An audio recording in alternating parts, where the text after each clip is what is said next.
এই অংশটুকু যুবক যুবতীরা খুব ভালো করে শুনেন। দিনী বোন যাদের বয়স হায়েজ হয়ে গেছে, যাদের হায়েজ হয়েছে, এখান থেকে শুরু করে সবাই যারা বালেগ হয়েছে আমরা ছেলেরা সবাই ভালো করে কথাটা শুনেন। বাংলাদেশে পিছন থেকে একটা নতুন সমস্যা রাইজ করতেছে।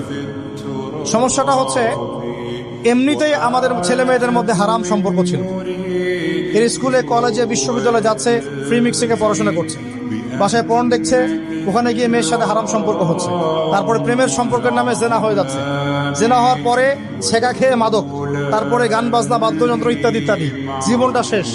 এদিকে ওই ব্যভিচারী মেয়েরা কারো কারো ঘরে যাচ্ছে, তারা আমাকে বলতে দেন, ব্যভিচারী মেয়েরা কারো কারো ঘরে যাচ্ছে, ওদেরকে নিয়ে আপনারা আবার সংসার করতেছে। এই হচ্ছে না সিচুয়েশন।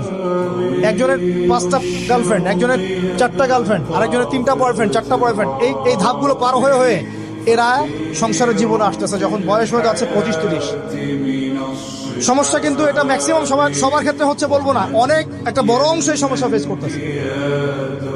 এর মধ্যে এই ফ্রি মিক্সিং এর মধ্যে শুরু হয়েছে নতুন একটা জিনিস, যে ভালোবাসার আবার লিঙ্গ কি, ভালোবাসার আবার এখানেই শুরু হয়েছে ছেলে ছেলে জেনা করা, মেয়ে মেয়ে জেনা করা, ছেলে ছেলে জেনা করা, আর কি বললাম বলেন, মেয়ে মেয়ে জেনা করা। নাউজুবিল্লাহ। এটা কমে লুত, এর শাস্তি আসবে যদি আমরা তওবা করে ফিরে না আসি। এর উপরে এখন শুরু হয়েছে ভালোবাসার আবার ধর্ম কি, ভালোবাসার আবার, আমার সাথে বলেন কি বললাম, ভালোবাসার আবার, এদিকে মনোযোগ দেন, ভালোবাসার আবার কি, ভালোবাসার আবার কি, এই কথাটা, এই স্লোগানটা দিয়ে কি করা হচ্ছে আপনারা শুনেন।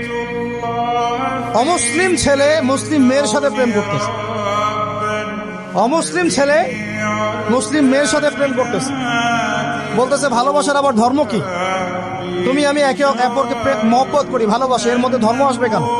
বলছে তুমি আমার ধর্মে দীক্ষিত হয়ে যাও, অথবা আমি তোমার ধর্ম কবুল করে মুসলমান হয়ে যাব। এই মিথ্যা কথাগুলো প্রলোভন দিয়ে এখানে ওখানে পার্কে নিয়ে গিয়ে চটপটে ফুচকা খাওয়ায়, কফি শপে নিয়ে গিয়ে এভাবে আস্তে আস্তে আস্তে আস্তে মেয়েদেরকে লাইনে নিয়ে আসতেছে।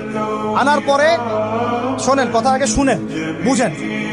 আপনি ঠিক বললেও ঠিক, এটা না বললেও ঠিক, চলতেছে এটাই সমাজ। এখন কথা হচ্ছে, আমরা যদি আমাদের বোনদের ইজ্জতকে বাঁচাইতে চাই, এই বিষয়টা সম্পর্কে সচেতন থাকতে হবে। মেয়েদেরকে ফুসলিয়ে ফাসলিয়ে এভাবে প্রেমের জালে ফেলে শেষমেশ বেডে নিয়ে গিয়ে ধর্ষণ বা গণধর্ষণ করে মেয়ের ওই ওভারির মধ্যে ওদের বীর্যপাত করে দিয়ে ওই ছেলেটার কোনো খবর পাওয়া যায় না, লাপাত্তা হয়ে যায়। কোনো কোনো ক্ষেত্রে টাকার বিনিময়ে মেয়েদেরকে পাচার করারও অভিযোগ পাওয়া গেছে। এবং এই কাজটার নাম তারা সংঘবদ্ধভাবে দিয়েছে, এর নাম নাকি